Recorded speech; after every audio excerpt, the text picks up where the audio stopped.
संत केवल वेश वाले ही नहीं होते, गृहस्थ भी संत होते।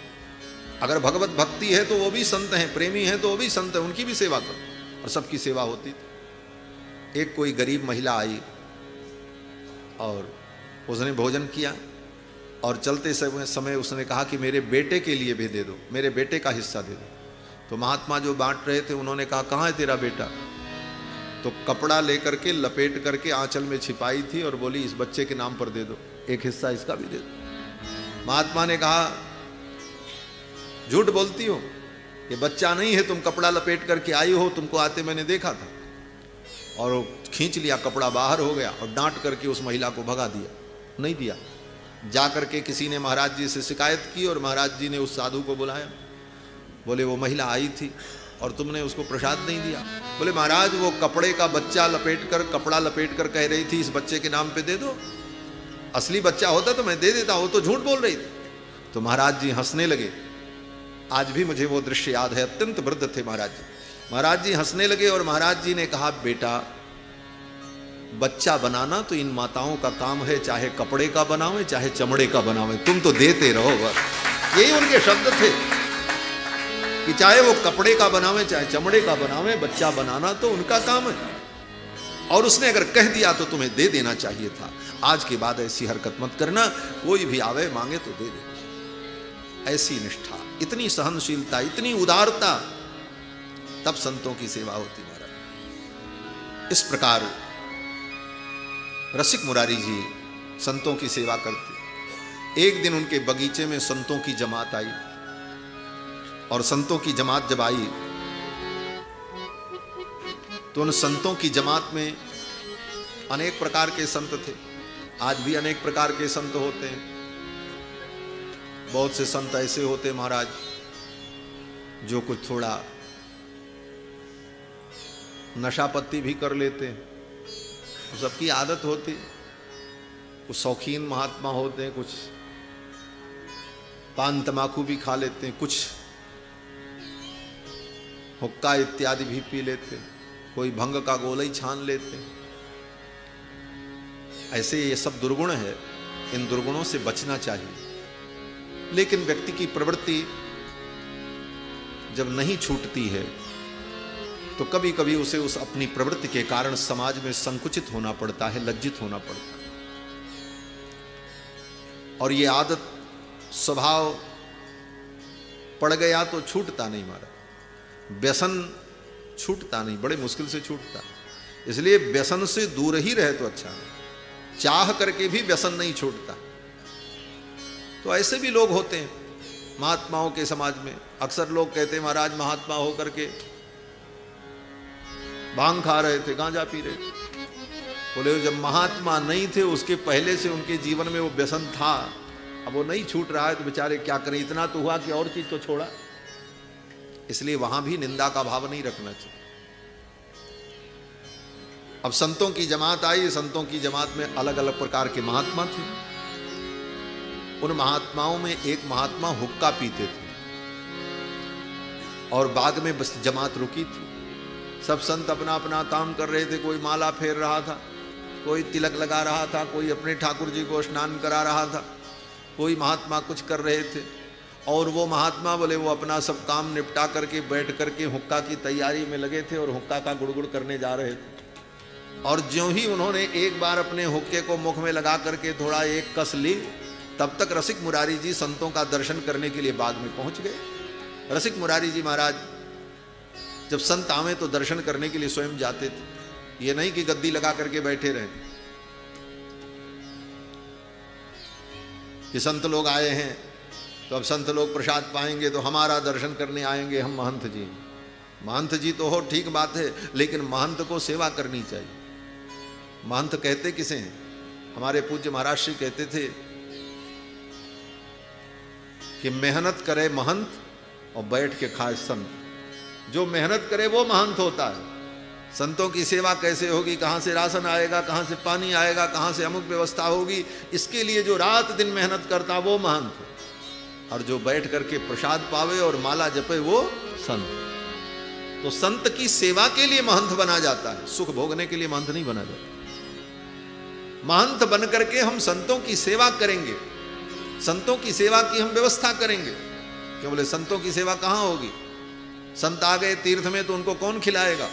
तो महात्मा लोग मठ बनाते, मंदिर बनाते और संतों की सेवा का व्यवस्था करते।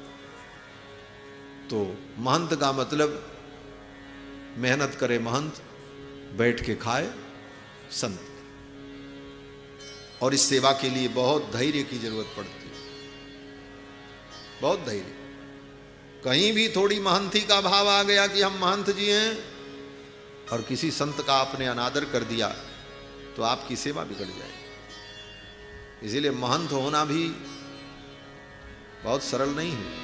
और जो महंत होकर महंत की गरिमा, स्थानाधिपति की गरिमा और भाव को नहीं समझते, ऐसे महंत मरने के बाद कुत्ता बनते हैं।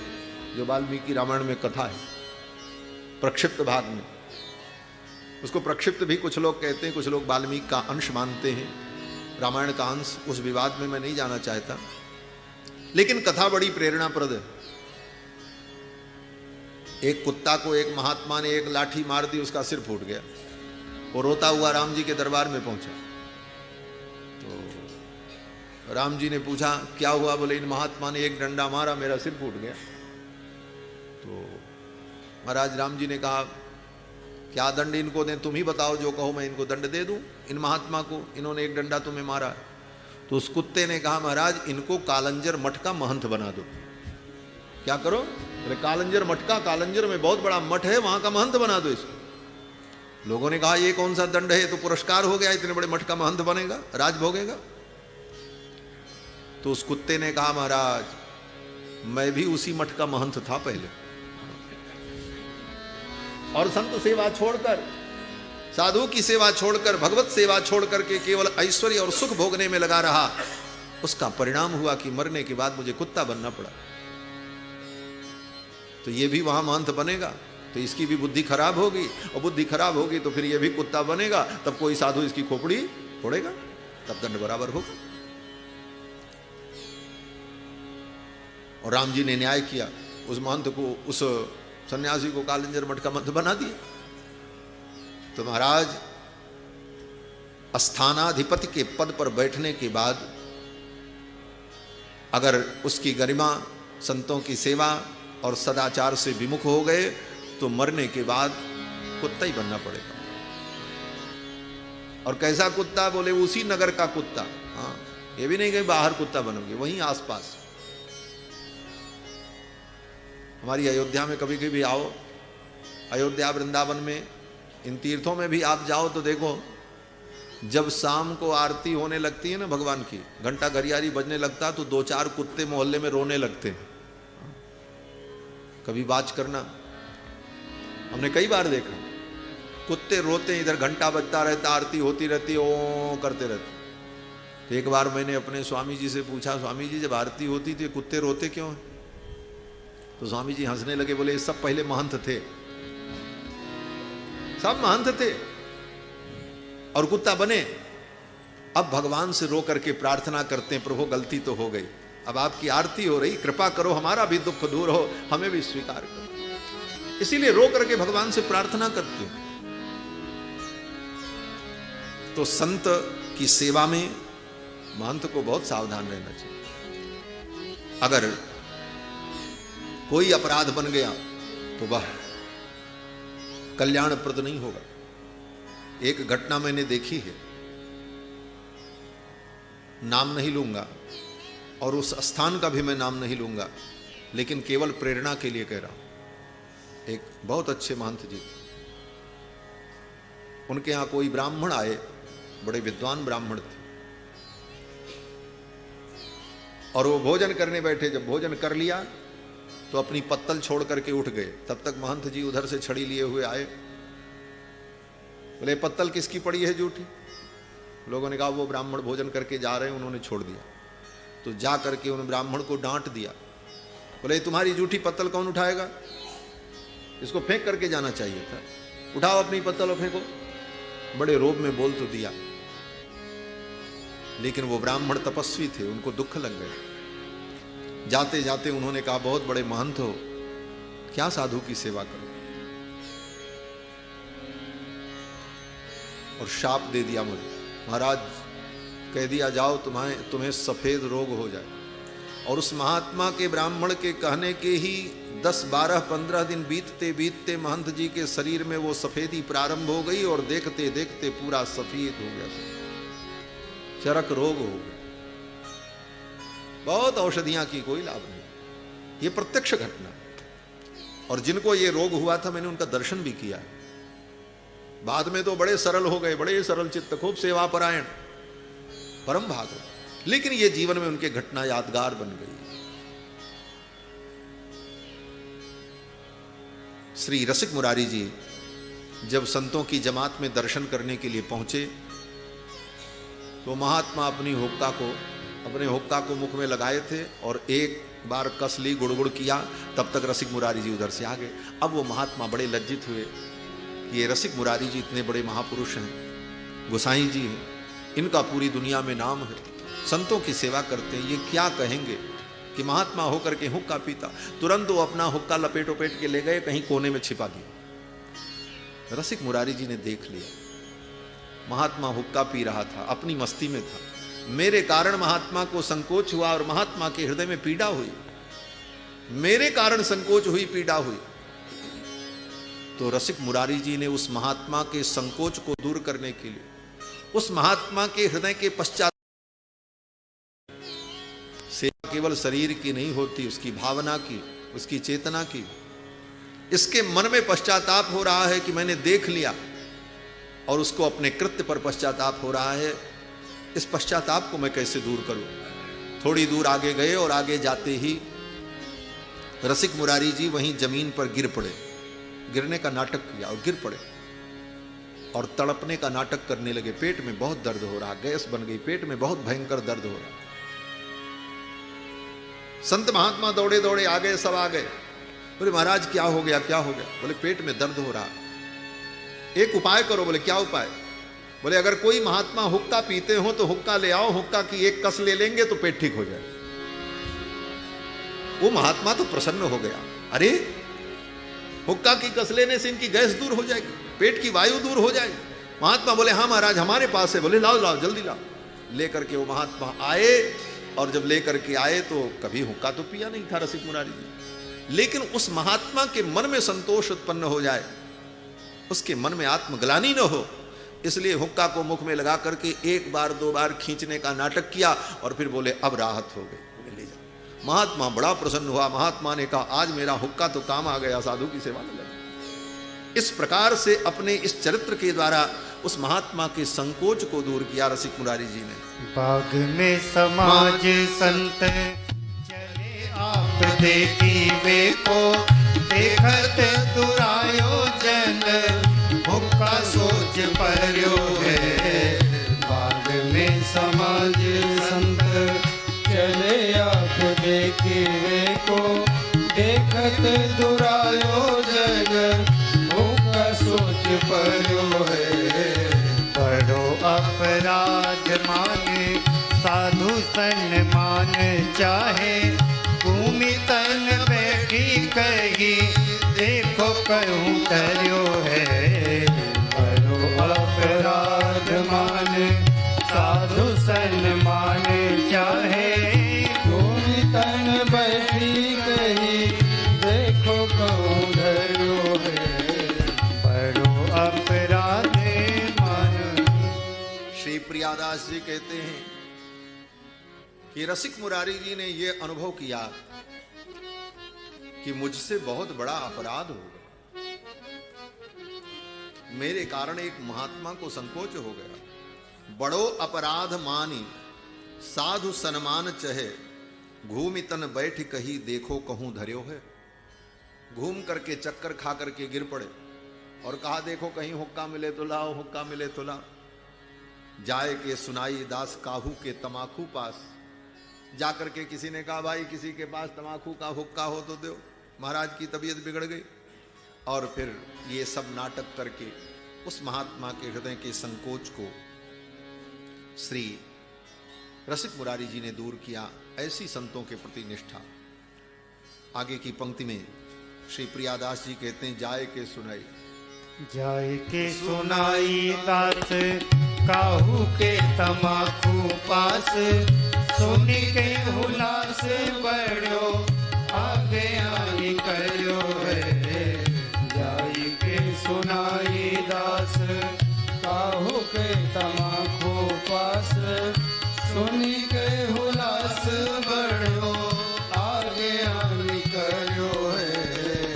झूठ ही उसास भरी साचे प्रेम पाए लिए, किए मन भाए ऐसे शंका दूर हरो है।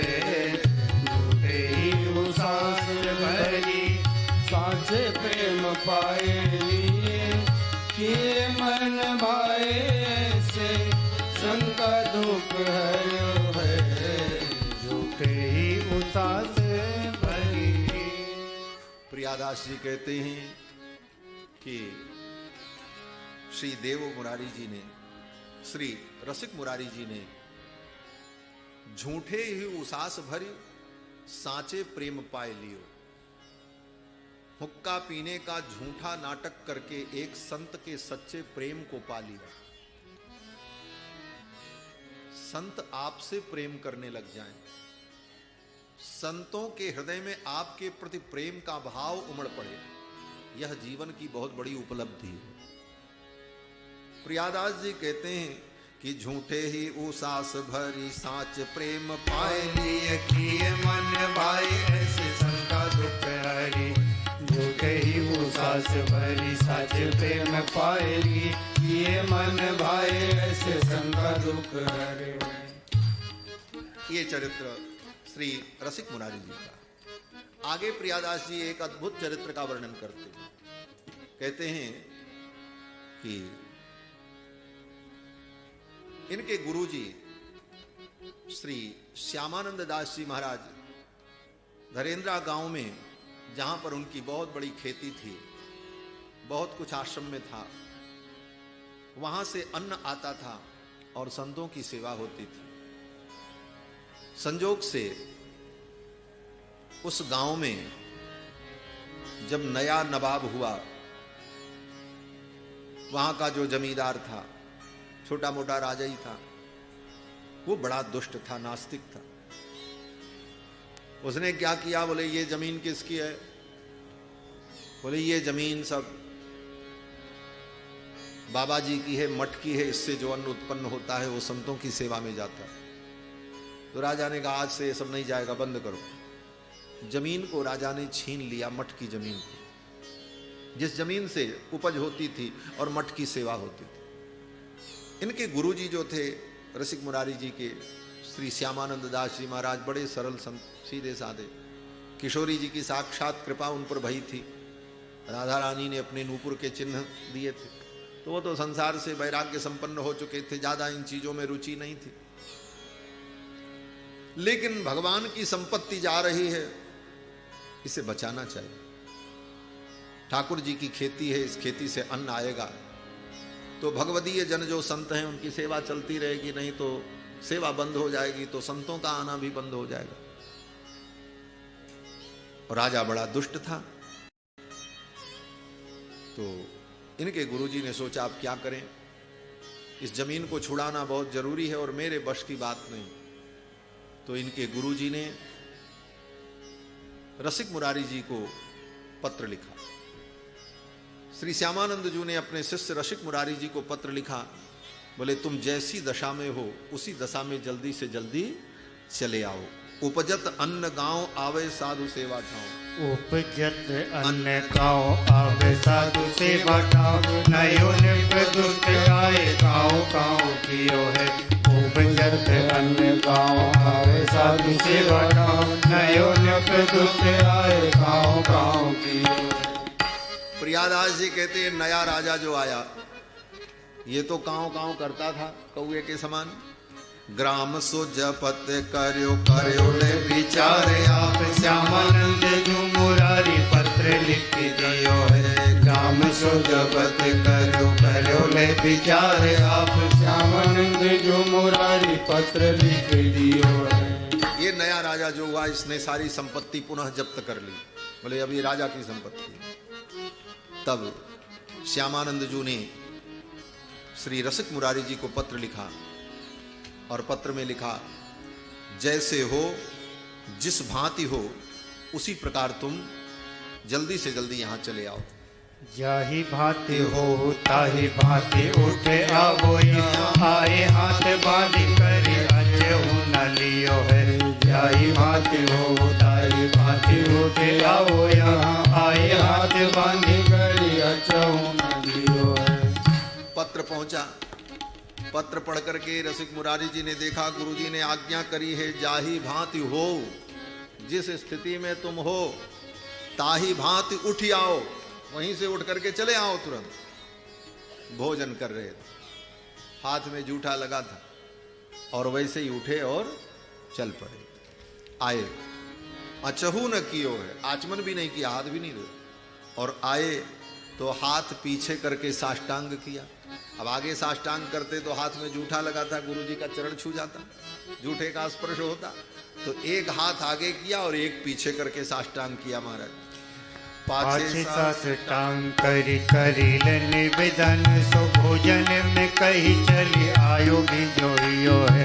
पाछे साष्टांग करी करील निवेदन, सो भोजन में कही चली आयो भी जोइयो है। हाथ पीछे करके जब साष्टांग किया तो गुरुजी ने कहा, अरे ये कैसा साष्टांग है? साष्टांग का मतलब साष्टांग प्रणाम जो कहते हैं ना, साष्टांग का मतलब सहितेन अष्ट अंगेन, 8 अंगों के सहित प्रणाम जब होता है तब वो साष्टांग प्रणाम होता है। हाथ, पैर, पेट, छाती, नासिका, मस्तक सब जमीन पर सीधे, तब साष्टांग प्रणाम। गुरुजी ने कहा ये कौन सी प्रणाम की पद्धति है, एक हाथ आगे एक पाद पीछे। तब उठ करके रसिक मुरारी जी ने कहा, गुरुदेव आपकी आज्ञा वही थी कि जैसे हो उसी प्रकार चले आओ। आपकी आज्ञा सिरोधार्य करके दास जैसे था उसी प्रकार उठ करके चला आया। फिर तो गुरुजी ने आज्ञा दी, पहला काम करो, जाओ जा करके पहले हाथ धो करके आओ। तब गए हैं, जाकर के हाथ धोया और आचमन किया और पानी पिया। तब गुरुजी के पास आकर के सामने बैठे। आज्ञा पाई अजियो ले पठाए वही ठोरे। आज्ञा पाई अजियो ले पठाए वही ठोरे। दुष्ट सिर मोरे जहाँ आप आए हैं। दुष्ट सिर मोरे जहाँ आप आए हैं। गुरुजी ने सारी बात बताई कि भगवान की संपत्ति खेत को राजा ने छीन लिया है, अब कोई उपाय करो, क्या करें। तो रसिक मुरारी जी ने कहा ठीक है, मैं वहां जाऊंगा और जाकर के राजा को समझाऊंगा कि ये भगवान की संपत्ति तुम मत छीनो, ये पाप है। तो रसिक मुरारी जी के और इनके गुरुजी के कई ऐसे शिष्य थे जो राजा के दरबार में कर्मचारी थे। कोई मुनीम था, कोई सेवक था, कोई किसी पद पर था। उन शिष्यों को पता चला कि गुरुदेव भगवान आए हैं, तो दर्शन करने सब आए। रसिक मुरारी जी ने कहा, ये तुम्हारा राजा तो बड़ा दुष्ट है। दुष्ट ही नहीं है, दुष्ट सिरमौर है, और इसने भगवान की संपत्ति छीन ली। उस राजा को मैं समझाऊंगा, उसे उपदेश करूंगा। तो जो सेवक थे राजा के और रसिक मुरारी जी के शिष्य थे, उन सब ने कहा, गुरुदेव आपका वहां जाना ठीक नहीं है। वो राजा बड़ा अन्यायी है और अगर आपका अपमान करेगा तो हम लोगों को सहन नहीं होगा। आप तो मत जाओ, हम लोग ही कोई उपाय करते हैं, समझाते हैं, कोई युक्ति निकालते हैं। राजा के जो मुत्सद्दी लोग थे, उसके जो अधीन लोग थे, उन सब ने यही सलाह दी रसिक मुरारी जी को। मिले मूत सदी से आई के सुनाई बात। मिले मूत सदी से आई के सुनाई बात। जाओ उठी प्राते यह जैसे गाए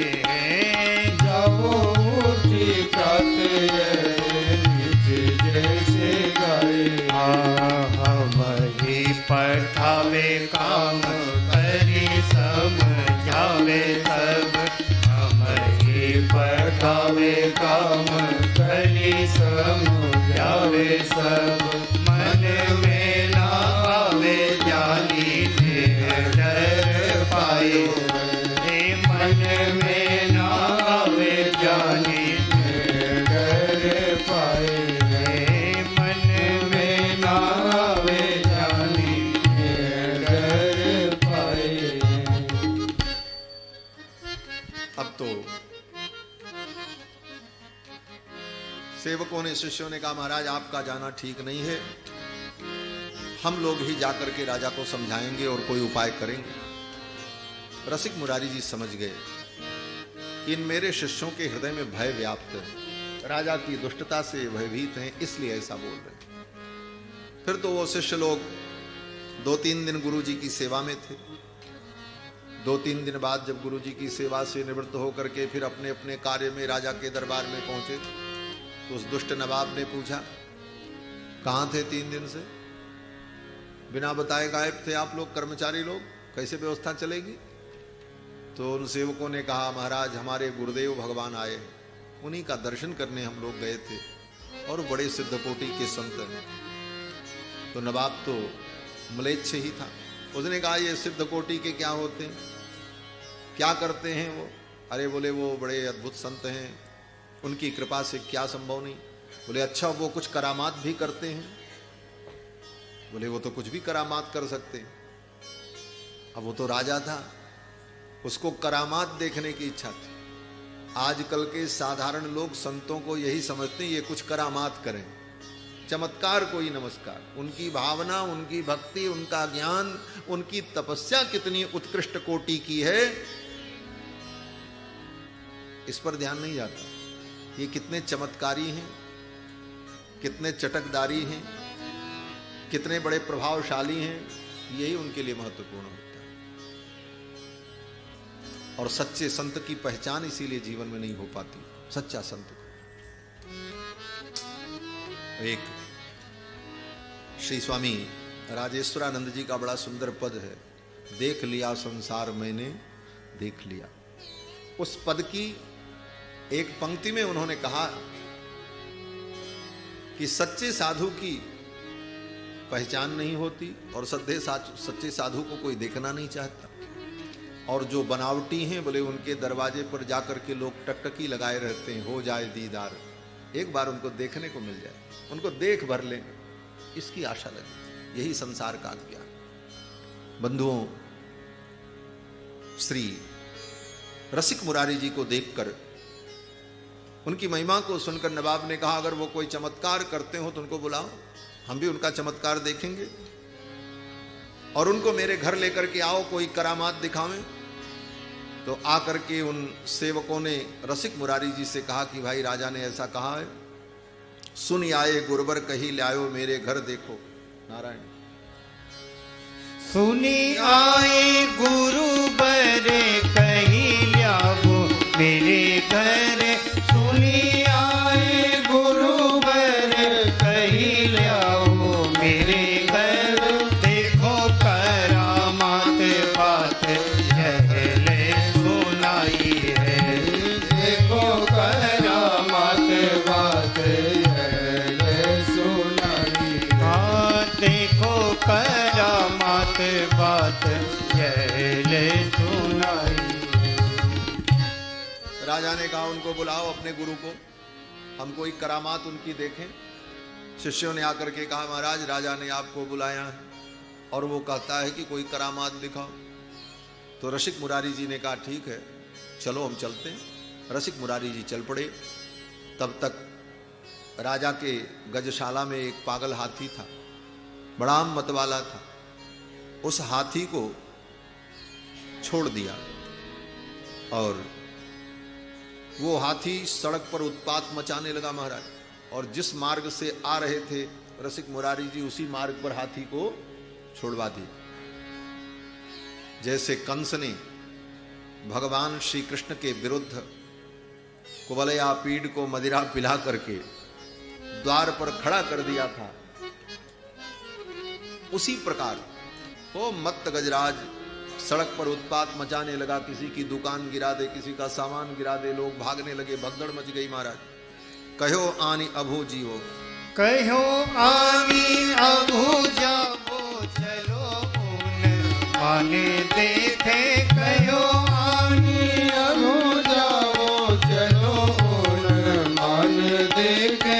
चले सुख मानी आयो हाथी धूम छाई है। चले सो मानी आयो हाथी धूम छाई है। छोड़ी के कहारे भाजी गए ना निहारे सके। छोड़ी के कार बाजी गए ना निहारी सके। आप रस सारे पानी भूले जैसी गाई है। आप रस सारवानी बोले ऐसी गाई है। ये अहंकारी और अभिमानी व्यक्ति बड़े ही चतुर और बड़े ही धूर्त होते। इनकी विनम्रता में भी बड़ी कुटिलता छिपी रहती। राजा ने, नवाब ने दिखाने के लिए सम्मान में पालकी भेजी। बोले मेरी पालकी लेकर के जाओ और महाराज को लाओ, जिससे महाराज को यह ना लगे कि राजा ने मेरा सम्मान नहीं किया, मेरे लिए पालकी भेजी। उधर तो पालकी भेज रहा, और दूसरी बदमाशी क्या, बोले इधर से हाथी तैयार कर दिया कि ये हाथी उनको मारेगा, उत्पात मचाएगा। अब कहार लोग पालकी लेकर के जब आए, वो हाथी उत्पात मचा रहा था। कहारों ने पालकी बीच सड़क पे रखी, वो तो अपनी जान लेकर के भाग गए। छोड़ के कहार भाज गए न निहार सके। किसी को पालकी में बैठा करके आदर पूर्वक मंगवाओ और फिर बीच सड़क पे उसको उतरवा दो, इससे बड़ा अपमान और क्या हो सकता है। ये उसकी कूटनीति। लेकिन महात्मा तो मान सम्मान दोनों से परे होते। सममान निरादर आदर ही सब संत सुखी विचरंत वो हाथी उधर से दौड़ता हुआ आ रहा था। महाराज श्री पालकी से बाहर निकले, उस हाथी को देखा और बड़े ही प्रेम भरे शब्दों में कहा, हरे कृष्ण कृष्ण कृष्ण हरे हरे, हरे राम राम राम हरे हरे। इस महामंत्र को सुनाया और कहा, गजराज तुम ऐसे कुल में उत्पन्न हुए हो जिस कुल में गजेंद्र उत्पन्न हुआ था, जिसने भगवान हरि की स्तुति की और जिसके लिए भगवान वैकुंठ छोड़ करके आए और उस गजराज का भगवान ने उद्धार किया, उसे वैकुंठ लेकर के गए। आज भी बड़े बड़े ज्ञानी गजराज की उस स्तुति को, गजेंद्र मोक्ष स्तुति को गाते हैं। ऐसे पवित्र कुल में तुम्हारा जन्म हुआ, गज के कुल में, और तुम इस कुल में उत्पन्न होकर ऐसे घृणित कार्य कर रहे हो, लोगों को दुख दे रहे हो। अपनी बुद्धि को शुद्ध करो, भगवान का भजन करो। यह कहते हुए हरे कृष्ण हरे कृष्ण ऐसा कहा रसिक मुरारी जी ने।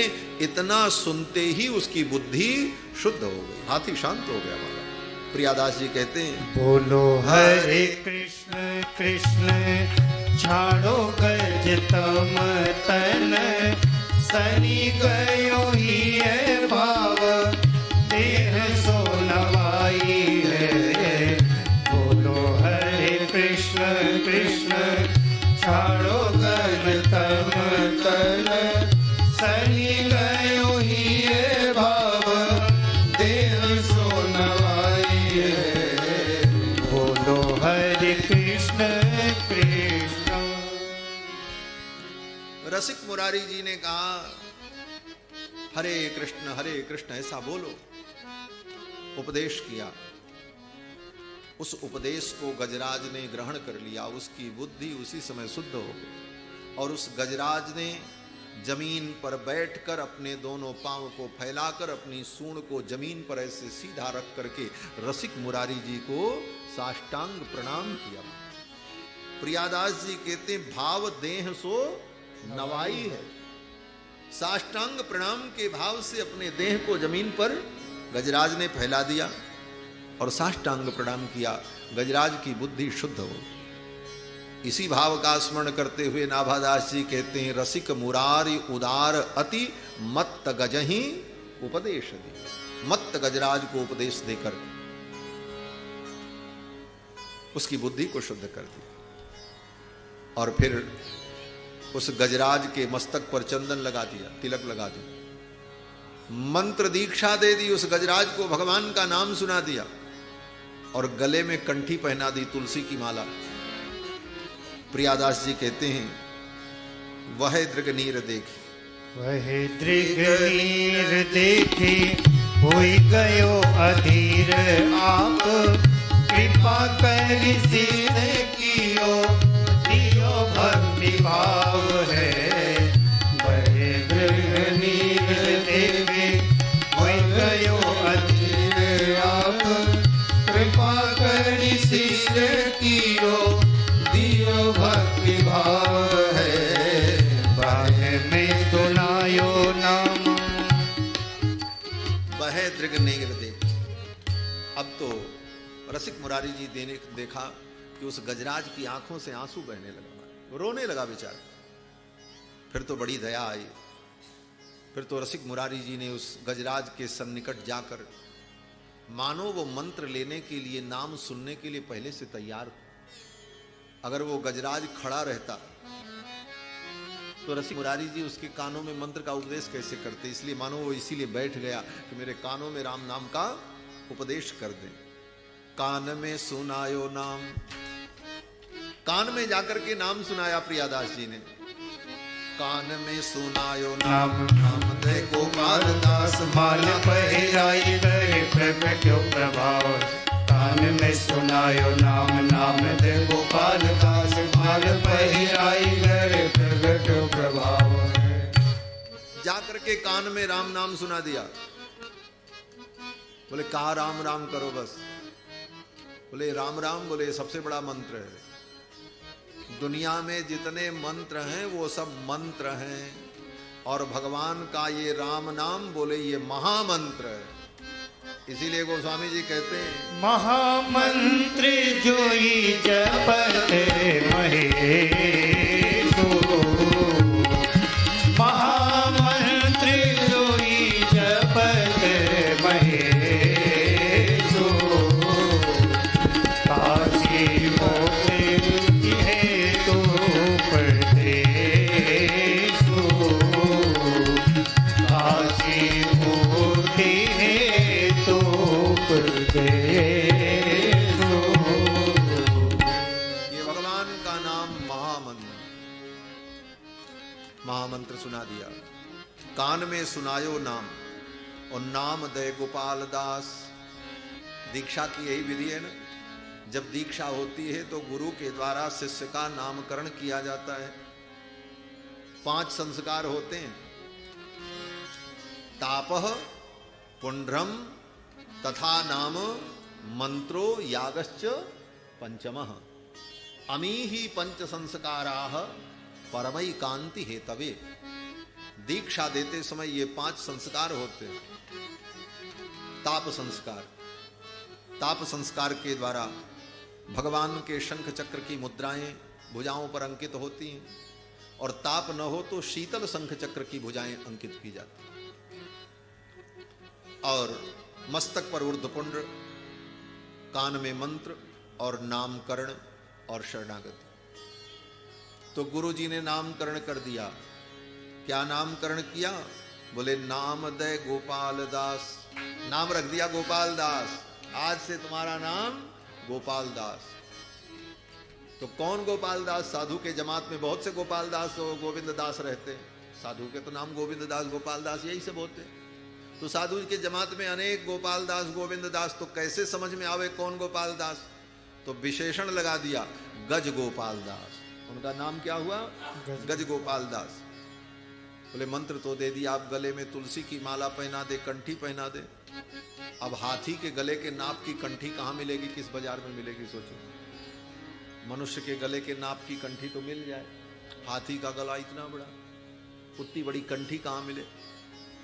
तो रसिक मुरारी जी ने सोचा अब इतनी बड़ी कंठी कहाँ मिलेगी? जो हजारा माला थी जपने वाली, 1000 दाने की माला, उसको हजारा माला बोलते हैं। संत लोग अपने पास रखते हैं भजन के लिए, हजारा माला से नाम जपते हैं। तो एक माला जो होती है, ऐसी ऐसी 10 मालाओं को मिलाकर के एक माला बना दी जाती है, उसमें 1000 मणिकाएं होती हैं, और उसी हजारा माला से राम नाम का जप करते हैं संत लोग। वो हजारा माला बहुत बड़ी होती। रसिक मुरारी जी ने सोचा इसी हजारा माला को ही इसके गले में कंठी के रूप में बांध, उसी हजारा माला को ही गले में लपेट करके हाथी को, गजराज को कंठी पहना दिया महाराज। माल पहराई कर प्रगट्यो प्रभाव है, माल पहराई कर प्रगट्यो प्रभाव है। अब तो महाराज इतने लाखों राम नाम जप जिस माला पर हुआ था, लाख कौन कहे, करोड़, तो वे करोड़ तो 100 दिन में ही हो जाता। कितने महात्मा 1 लाख राम नाम जप नित नियम से करते हैं। आज भी लोग कहते हैं महाराज कितना जपें, अरे जितना जपो अच्छा है, खूब जपो। हाँ, जपात सिद्धिर जपात सिद्धिर जपात सिद्धिर वरानने, जितना जप करोगे उतनी ही सिद्धि प्राप्त होगी। हमारे पूज्य महाराज श्री थे, श्री राम वर्णाश्रम के पूज्य महाराज श्री अनंत श्री विभूषित साकेतवासी श्री जयरामदास जी महाराज, जिनका 3 साल पहले परम पद हुआ। महाराज श्री 1 लाख राम नाम जप रोज नित्य नियम से करते थे। आपने तो दर्शन भी किया, आपने भी दर्शन किया। महाराज श्री का नित्य नियम था 1 लाख राम नाम जप। हाँ, और बड़ी नियम से सवेरे उठ जाएं, 4 बजे उठ करके हाथ पैर धो करके बिस्तर पे बैठ करके नाम जप शुरू कर दे, बिना नहाए धोए। भगवान का नाम जपने के लिए नहाने धोने की भी जरूरत नहीं, जहां रहो जैसे रहो, नाम जप तो सदा होता है। फिर सवेरे उनका जप शुरू हो 4 बजे, 1-1.5 घंटे तक जप करें। फिर उठ करके नित्य नियम से निवृत्त होकर फिर गाय की गौशाला में चले जाते। फिर गौशाला से होकर के 8:30-9 बजे तक आकर के फिर माला लेकर के बैठे तो 11 बजे तक लगातार 2 घंटे मंत्र का राम नाम जप करते उसी हजारा माला से। और फिर प्रसाद पाकर के विश्राम करें 12 बजे, 2 बजे उठ करके 2 बजे से 4 बजे तक फिर माला का जप करें, राम नाम जप। फिर 4 बजे गौशाला जाकर के 1 घंटे 2 घंटे वहां रहकर गऊ की सेवा देख करके फिर लौट करके आवें। और उसके बाद फिर माला लेकर के 7 बजे से बैठ जाएं तो 9 बजे तक मंत्र का जप, राम नाम जप। और फिर प्रसाद पाकर के 10 बजे सो जाएं। और 10 बजे तक अगर प्रसाद नहीं मिला तो अपने कमरे का दरवाजा बंद करके लाइट ऑफ करके सो जाएं। सवेरे फिर किसी की खैर नहीं होती थी, क्यों बोले रसोई में देर क्यों हुआ। ऐसी निष्ठा, नित्य 1 लाख राम नाम का जप। और जिस दिन उनका शरीर छूटना था, बड़ी अद्भुत घटना हुई। ये सब भक्तमाल है महाराज, भक्तों का चरित्र ही तो भक्तमाल है। जितने भक्तों का चरित्र इसमें लिखा है उतना ही भक्तमाल नहीं। भक्तमाल तो अनंत है, क्योंकि ये भक्तों की माला भगवान के गले में पहनाई जाती है। और भगवान अनंत हैं, इसलिए उनके गले की माला भी अनंत है, इसका कोई अंत नहीं है। भगवान अनंत हैं, भगवान के भक्त भी अनंत हैं, और भगवान की कथा भी अनंत है, भक्तों का चरित्र भी अनंत। ये सब भक्तमाल है। कोरोना जब प्रारंभ हुआ उसके पहले 2020 में 6 मार्च को, 3 मार्च को मैं कथा करके शुकताल से अयोध्या पहुंचा। श्री प्रखर जी महाराज का कार्यक्रम था शुकताल में, और उसी समय कोरोना शुरू हुआ था, शुरुआत थी। और मैं आश्रम में 3 तारीख को पहुंचा।